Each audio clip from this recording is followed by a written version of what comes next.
सोलापूर जिल्ह्यामध्ये मागच्या 4 दिवसापासून पावसाने जोरदार बॅटिंग केलेली आहे। आता isakal.com आहे देशातील नंबर 1 ची मराठी न्यूज वेबसाईट। प्रत्येक अपडेटसाठी isakal.com ला नक्की भेट द्या।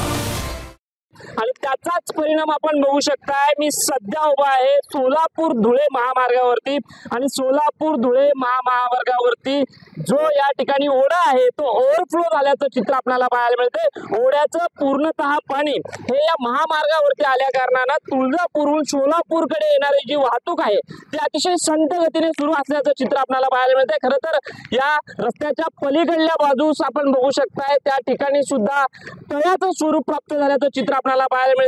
या ठिकाणी प्रवास करणाऱ्या प्रवाशांना मोठ्या अडथळ्याला या पाण्यामुळे सामोरं जात असल्याचं चित्र आपल्याला एकूणच या ठिकाणी दिसून येते।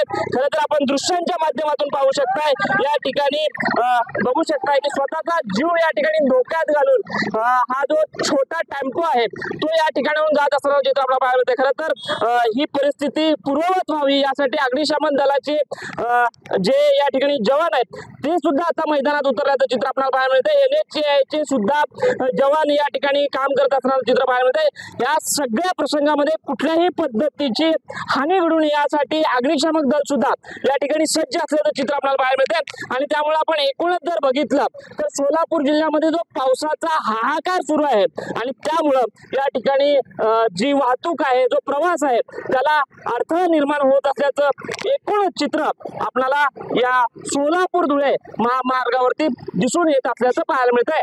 कॅमेरामॅन तौसिफ शेख विश्वभूषण लिमये, साम टीव्ही न्यूज, सोलापूर।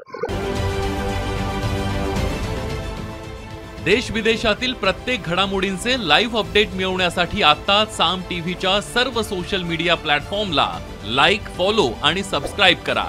तसंच सर्व नोटिफिकेशनसाठी बेल आयकॉन प्रेस करायला विसरू नका।